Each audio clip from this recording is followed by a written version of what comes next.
Speak out with Stewy. Speak out with me. Let your voice free. Speak out with Stewy. Miss Bethany. Hey, How are you?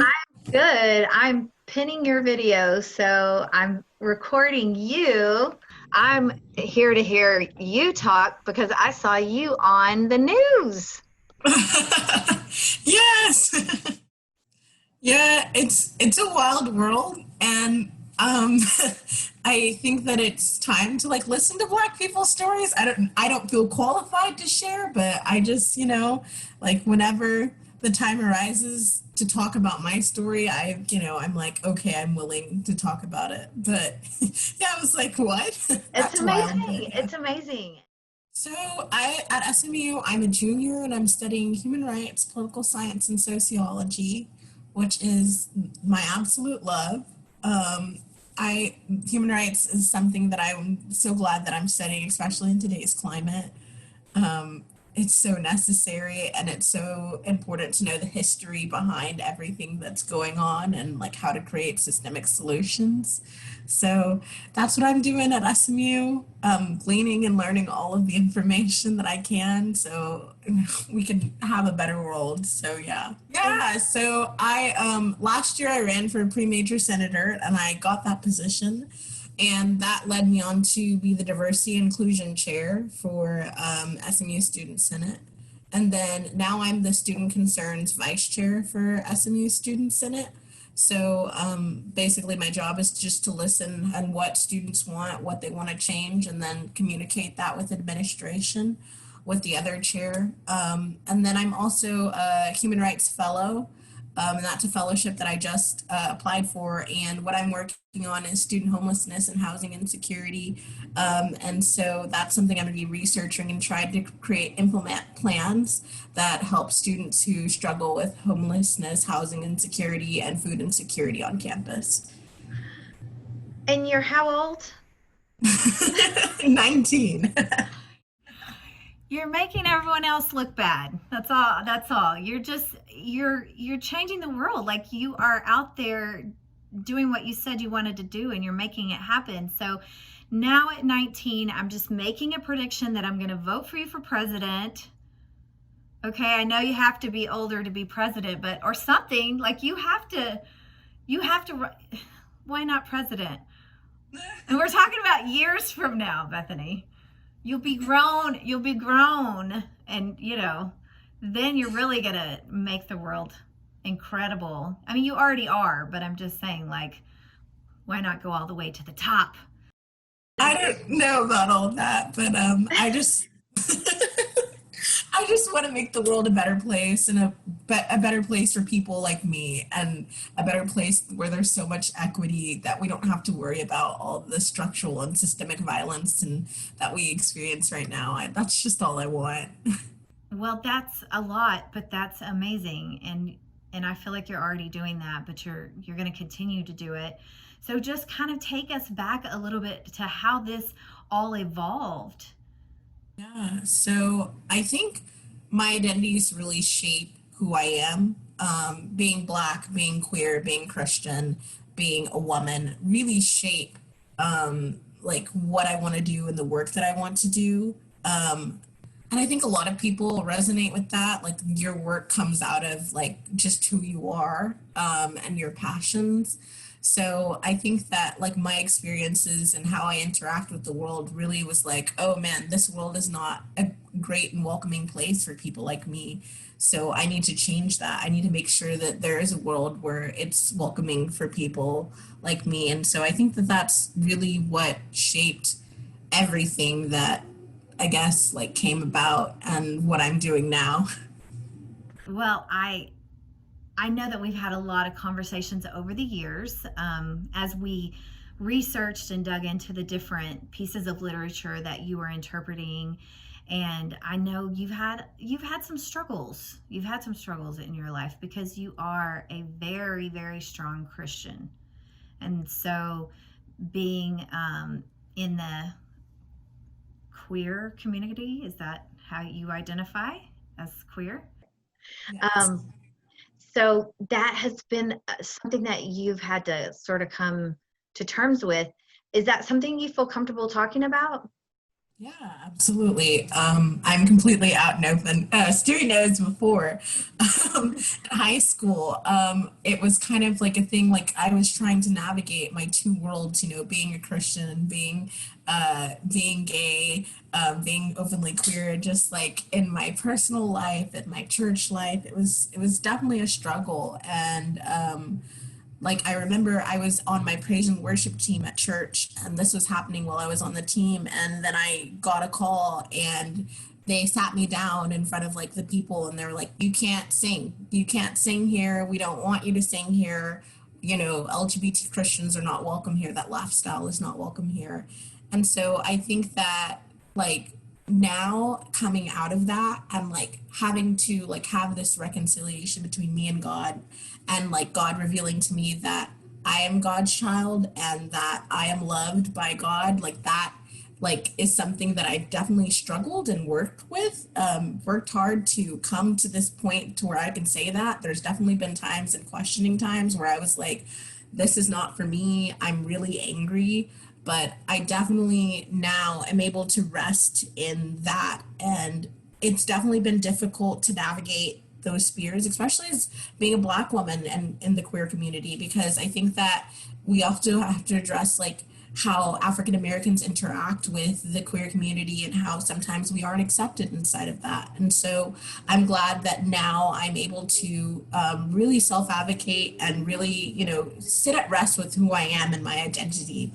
So, yeah, that's. I'm so happy for you.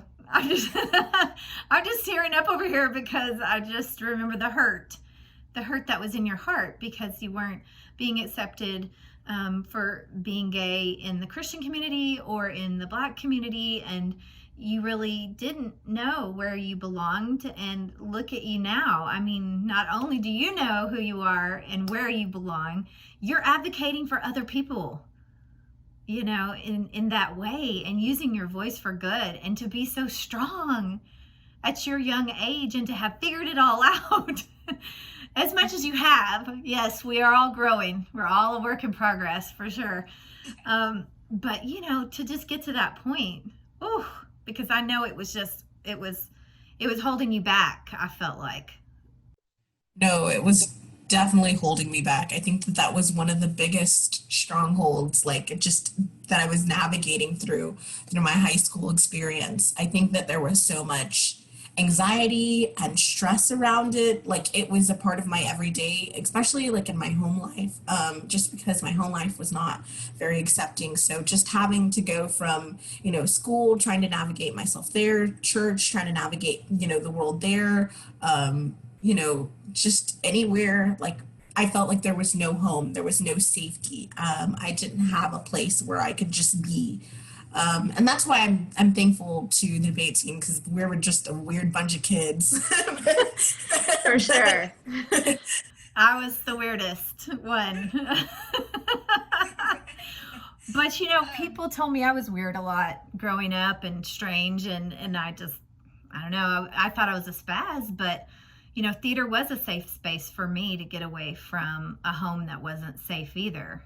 You know, I was accepted at home, but mostly neglected and ignored at home, I think is more, but, and just not safe because of the violence and all of that stuff. So hopefully that was my goal, was to save lives, because I felt like theater saved my life, and speech and debate and theater and organizations at high school can just be that one safe place where you can be yourself and be celebrated for who you are, you know, and explore who you are and figure out who you are. Because it literally saved my life. Teachers and school was the only place I felt safe. I think that, you know, it just shouldn't be that way, you know? It is that but it just shouldn't be that way. Are Um, things better with the fam? um, I would say that my independence has made things better. Because, you know, now that I'm older and I'm able to make some of my own decisions, I think that things are better. as far as like accepting me and my high school sweetheart girlfriend. That's Aw. that's that's not, that's not something that's present in my life, and I still yearn and I still want, that acceptance. But I think that element of self-acceptance and not allowing myself to go into spaces where I'm not completely accepted is something that I have taken on. And I've said, like, if I don't feel accepted in this, area, if I am not accepted in this area, I'm just not going to allow myself to be there, because it's just not safe. Like you were talking about, how inclusive spaces and spaces where people are able to be themselves and deal with their trauma and all that kind of stuff, like really truly save lives. I think the double side to that is toxic spaces and spaces where people aren't able to be themselves, and spaces where they're not inclusive really do take lives. And I think that I just don't allow myself to be in those spaces anymore because of the just what they do. And so yeah. I think the hardest thing for students to realize is that everybody's going through something. Everyone else's life seems to look so much better, like, oh, they're so happy all the time, or well, I was voted most spirited of my school, but they only saw what I wanted them to see, because I wasn't sharing any information about what I was going through. But everybody has something. Everybody has something that they're dealing with, and it's not going to be the same exact thing, but you're in high school. There's going to be something, I feel like, don't you? I do. I think that in our culture, like we have Instagram, we have Twitter, all these kind of things where it makes life look perfect. And I think that, yeah, once you dig to the surface of what's going on in everyone's life, everyone does have that little thing or the big thing, the big exploding thing in their life that is not perfect, is not great. I think also, though, some students are facing huge structural things, whether it be violence against women, whether it be violence against their identities, whether it be Black or queer, all that kind of stuff. Like some students are facing these huge structural things where not only they have to navigate them inside of the classroom, but they have to navigate them inside of the big, broader context inside of the world. And I think that I think those are like some of the bigger struggles, because they just, not that we should play oppression Olympics with any struggles, because like you said, everyone is facing something. But I think it's important to be cognizant of the structural issues that we have to navigate in every instance and we take on with us in every part of our lives. How did you become an advocate? Did you plan that? No, not at all. I'm just wondering, like, were you walking across campus at SMU, or did you take a class, or did you read something on the internet, or did it all was there one moment when you said, I have to do more than I'm doing? Because you clearly have just really dug in a public way, being a leader and joining organizations and being interviewed by the news. Like, how did you decide, like, I'm gonna be the face of something, like I'm gonna be a leader, a visible leader? A lot of people feel these things inside, but they don't actually take steps to be a part of the change. So that's what I'm curious for you, Bethany, is, do you know how you I don't know. I don't think that there's a really great way to pinpoint one day where I was like, that's enough. But I think that, like I said before, I think that my identities really was like, I guess they were just pushing me. And I think that a lot of people right now that are speaking out, because a lot of people have been speaking out about the Black Lives Matter movement. A lot of people have been speaking about Black, queer, and trans lives, which are also so much in danger. And I think that all of them are just like, this is my life. Like, there's no way I can't be an advocate. And I think that for people who decide that, being an advocate, like, it looks different, not, and like takes on like a less public face, like that's completely awesome. But I think that for me, I was like, I can't just sit here with my frustration and anger anymore. because I think I was holding in a lot of pent up frustration and anger because I was like, I can't do anything and I feel very powerless. And I didn't want that power, that powerless feeling to continue in my life or in anything. So I was like, I'm going to step out, I'm going to talk about my experiences. And I think that it's important to like create balance when you're doing that. Like I also take time for myself and I'm just like, today is a day where I'm not going to do any advocacy work. I'm not going to pound the pavement. I'm not going to write anything. I'm not going to talk to anyone. But other days where I'm like, I take time because I think it's important to talk about Black struggles because I think that it's important to hear from Black voices. And I think that I was like, I don't know, if not me, then who is going to talk about this stuff, because I think that it's important to listen to Black people. But I was like, I guess I have a story and I want to share it. And so that's kind of what led to it. That's so awesome. It's just awesome. I mean, I feel like I am continuously being educated against the things that I grew up with and the stereotypes and just the mindsets that people had. And I remember when gay marriage was first sort of introduced as a concept and really thinking about it, which is odd to me that I would even have to think about it. How do I feel about it? The answer, I wish it would have just been, yes, of course gay people should be married and have equality. But I wasn't in that environment, growing up. But I've still been an educator for a really long time. I still loved and nurtured many, many students in the LGBTQIA plus world. And then I just remember just thinking about a specific student who became like a little brother to me, and he was getting married. And I thought, are you saying that he doesn't deserve the same happiness and life that I'll start crying about it because, you have that moment when you have to face yourself and realize why, like, what are you thinking? What is wrong with you? And it's like, of course he deserves the same exact thing that you got because we have very similar childhoods, and it's like, of course he deserves to be loved and have that recognized and to be able to have a child and adopt a child legally and both be legally the dad and not have the child taken away if they get divorced and have rights. And like I just had that moment where I was just like, of course. And then from then on, it was very clear. So anyway, I don't know. I got off on that tangent there. But No. An important tangent, I think, because I think that in this world, I think that it's so important that we have those moments where we're just like, I don't know why I would have ever wanted someone to live unequal to me or, without the same opportunities and equity as me. I think that that's an important realization and an important thing that we all need to do. And I think that relating it to like the moment where you accept Christ is so important because I think that when we take that moment, because we've took that moment where like, I'm going to accept love in the truest and purest form.